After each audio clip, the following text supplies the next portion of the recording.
नमस्कार है मित्राणी। आप सबका एक बार फिर से हार्दिक स्वागत हमारे YouTube चैनल संस्कृत स्पर्श में। आई होप आप सब स्वस्थ होंगे और मस्त होंगे। मैं उम्मीद करती हूँ कि आपको मेरी वीडियोस पसंद आ रही हैं और आपके लिए हेल्पफुल भी हैं। ठीक है, मैं समझ सकती हूँ कि आपका टाइम बहुत ज़्यादा इम्पोर्टेंट है, क्योंकि अभी आप KVS की भी तैयारी कर रहे होंगे और साथ ही साथ स्टेट की भी न्यूज़ सुनने को आपको देखने को मिल रही हैं। ठीक है, तो आपका ज़्यादा टाइम वेस्ट न करते हुए हम अपनी आज की वीडियो को हम स्टार्ट करते हैं। देखिए, कारक में हमने कर ली थी चतुर्थी विभक्ति तक। ठीक है, हम कारक की डेली की एक विभक्ति का यूज कर रहे हैं, हम एक विभक्ति को पढ़ रहे हैं, क्योंकि इसके अंदर जो सूत्र हैं, फॉर्मूले हैं, वो बहुत ज्यादा इंपॉर्टेंट है। अगर हम इनको लगातार 2 या 3 पढ़ते हैं ना, तो इसमें आपको ही ज्यादा दिक्कत आएगी। ठीक है, आपको ये ध्यान ही रहेगा कि कौन सा सूत्र किसमें था।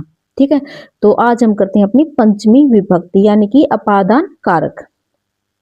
पंचमी विभक्ति अपादान कारक। ध्रुवम अपाय अपादानम यानी कि अपादान संज्ञा सूत्र क्या है आपका? ध्रुवम अपाय अपानम अपा।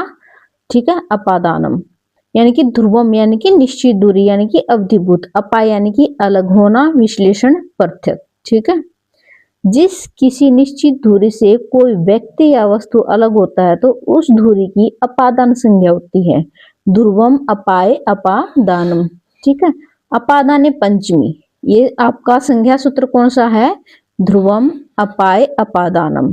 ठीक है, अपादानी पंचमी, अपादान में पंचमी विभक्ति होती है। वृक्ष से पत्ते गिरते हैं। देखिए, पत्ते किससे गिरे हैं? वृक्ष से। वृक्ष एक स्थिर चीज है और गिर क्या रहा है? पत्ता गिर रहा है। तो किस में पंचमी विभक्ति आएगी आपकी? वृक्ष में। ठीक है, वृक्षात पत्राणि पतंती। वह दौड़ते हुए घोड़े से गिरा। वह किससे अलग हुआ? घोड़े से। ठीक है, सह धावतो अश्वात अपतत। मोहन पर्वत से कूदता है। मोहन किससे कूदता है? पर्वत से कूदता है। किससे अलग हुआ वो? पर्वत से। तो मोहन पर्वतात कूदती। माता गांव से आती है। माता ग्रामात आगच्छति। मैं जयपुर से गांव जाऊंगा। अहम जयपुरात ग्रामम गमिष्यामि।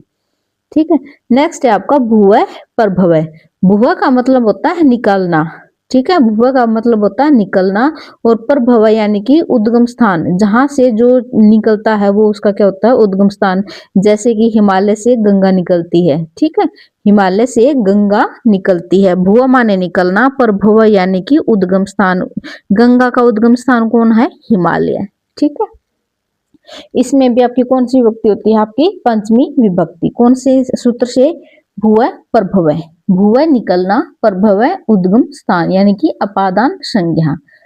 जब किसी निश्चित उद्गम स्थान से कोई वस्तु प्रवाहित होती है तो उस उद्गम स्थान की क्या होती है? अपादान संज्ञा होती है, और उसके अंदर आपकी पंचमी विभक्ति लगती है।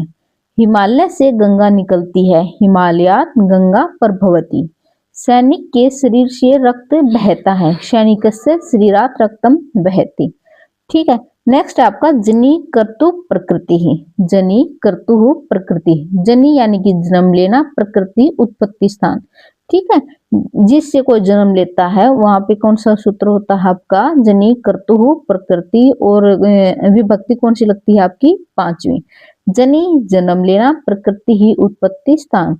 जब कोई व्यक्ति या वस्तु जन्म लेता है उसके उत्पत्ति स्थान की क्या होती है? अपादान संज्ञा होती है, यानी कि वो उससे अलग हो रही है ना।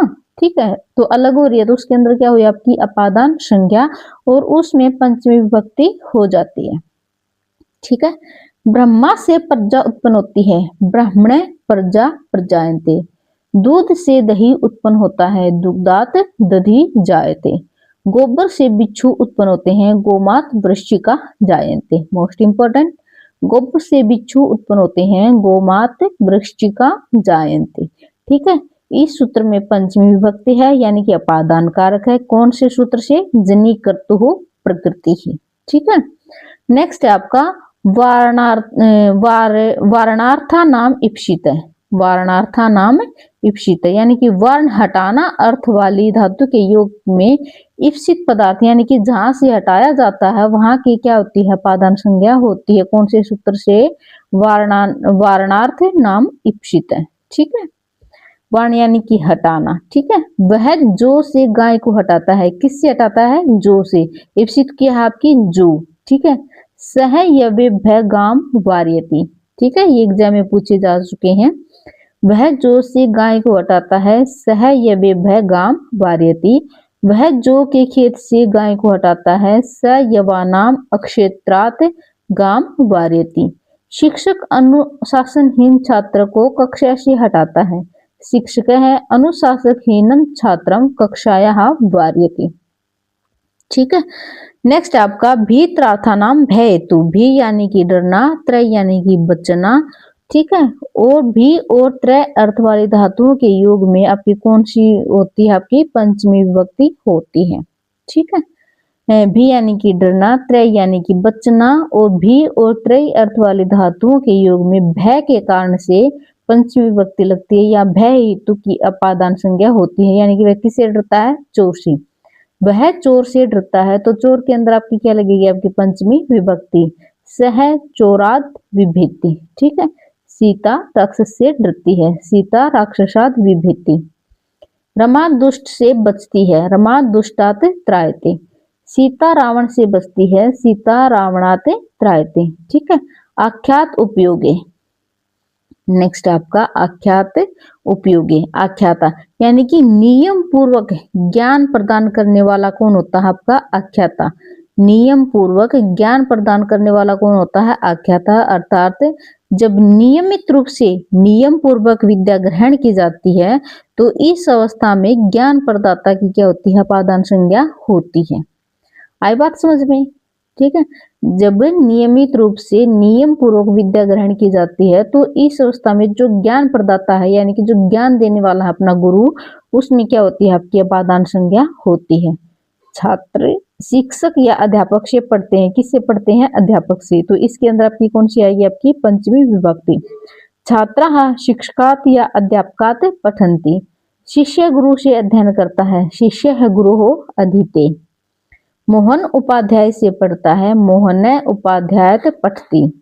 मैं शिक्षिका से पढ़ता हूं, अहम शिक्षिकायाः पठामि। ठीक है, क्लियर? ठीक है भाई, नेक्स्ट है आपका, नेक्स्ट इसका सूत्र अंतर्धो ये ना दर्शनम इच्छति। ठीक है, अंतर्धो ये ना दर्शनम इच्छति, अर्थात छिपना अर्थ में जिससे छिपा जाता है उसमें पंचमी विभक्ति होती है। ठीक है, जो छिपना अर्थ में जिससे छिपा जाता है उसमें पंचमी विभक्ति होती है। कृष्ण माता से छिपता है, देखिए कृष्ण किससे छिपता है? माता से, तो कृष्ण है मातु नीलियते। पूछा जा सकता है कि इसमें पंचमी विभक्ति यानी कि अपादान कारक किस में है? कृष्ण में है, मातु में है, या फिर नीलियते में है? ठीक है, तो किस में है? मातु में, क्योंकि कृष्ण माता से छिपता है और जिससे छिपा जाता है उसके अंदर पंचमी विभक्ति लगती है आपकी। शिष्य गुरु से छिपता है, शिष्य है गुरु हो नीलियते। ठीक है, जुगुप्सा विराम प्रमाद उपसंख्यानम। ठीक है, जुगुप्सा यानी कि घृणा, विराम यानी कि रोकना, प्रमाद यानी कि आलस्य। जुगुप्सा विराम और प्रमाद के योग में पंचमी विभक्ति होती है, यानी कि पाप से घृणा, पापाद जुगुप्सते। अधर्म से रोकना, अधर्मात विरमति। धर्म से आलस्य, धर्मात प्रमादत्ति। ठीक है, क्लियर यहाँ तक?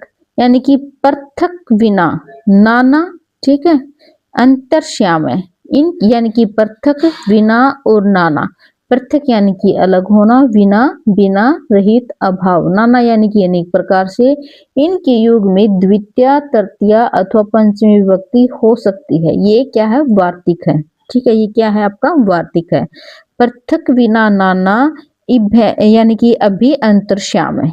ठीक है, यानी कि पृथक हो, बिना हो या नाना हो, इनके अंदर आपकी द्वितीय विभक्ति भी लग सकती है, तृतीय भी लग सकती है और पंचमी विभक्ति भी लग सकती है। पूछ सकते हैं एग्जाम में। राम हरि से अलग नहीं है, राम हरिम द्वितीय, हरिणा तृतीय, हरे आपकी पंचमी। ठीक है, राम हरिम भी लिख सकते हैं हम, हरिणा भी लिख सकते हैं और हरे भी लिख सकते हैं। ठीक है, प्रत्यय नास्ति। सुख के बिना जीवन नहीं है, सुखम बिना जीवनम नास्ति, सुखेन बिना जीवनम नास्ति, सुखाद बिना जीवनम नास्ति। ठीक है, हरि के अनेक रूप होते हैं, हरिम नाना रूपाणि भवन्ति, हरिणा नाना रूपाणि भवन्ति, हरे नाना रूपाणि भवन्ति। ठीक है, नेक्स्ट है आपकी पंचमी विभक्ति। विभक्ति यानी कि अलग होना, विभाजन होना। जहां दो वस्तुओं को परस्पर अलग करने का भाव हो या फिर तुलना की जाए तो पंचमी विभक्ति का प्रयोग होता है। दो वस्तुओं में परस्पर तुलना हो तो त्रप प्रत्यय होता है, अगर इससे ज्यादा हो तो तमक प्रत्यय। ठीक है, दो वस्तुओं में परस्पर तुलना हो तो त्रप प्रत्यय होता है। त्रप प्रत्यय के योग में पंचमी विभक्ति होती है। त्रप प्रत्यय के योग में कौन सी विभक्ति होती है? आपकी पंचमी विभक्ति होती है। हरि मोहन से पटु है, हरि मोहनात् पटुत्र है अस्ति।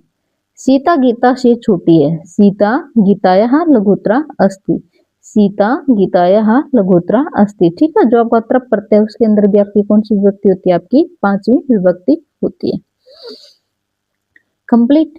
ठीक है, ये था भाई अपने पंचमी विभक्ति यानी कि अपादान कारक। एक एक करके देख लिए हमने, 5 कारकों को हमने कंप्लीट कर लिया है। ठीक है, आपके 2 या 3 ही बचते हैं ये। ठीक है, षष्ठी विभक्ति, इसके अंदर आपका 2, षष्ठी में तो आपका कारक होता ही नहीं है। ठीक है, अधिकरण कारक है, आपके ये 2 ही बचते हैं। ठीक है, इनको हम 2 दिन में हम कंप्लीट कर लेंगे। देखिए आपका स्टेट भी बहुत ही ज्यादा नजदीक है, क्योंकि इसकी जो सुगबुगाहट है आपको देखने को मिल चुकी है। ठीक है, लेकिन जब तक नोटिफिकेशन नहीं आ जाता तब तक हम कुछ नहीं कह सकते। ठीक है, देखिए जो हमारा व्याकरण का है वो सिर्फ दो ही टॉपिक रहते हैं, आपका अलंकार और छंद का, इसके बाद कारक के बाद। तो इसके बाद हम अपना पूरा ध्यान हमने जो अपना साहित्य वाला है उसके ऊपर हम देंगे। मैं उम्मीद करती हूँ कि अब की बार आपका स्टेट क्लियर हो ही जाएगा। ठीक है, देखिए मैं बुक में से इसलिए पढ़ाती हूँ क्योंकि आपका ज्यादा टाइम भी वेस्ट नहीं हो रहा, और ऑनेस्टली बोलूँ तो मेरा भी टाइम वेस्ट नहीं हो रहा है इससे।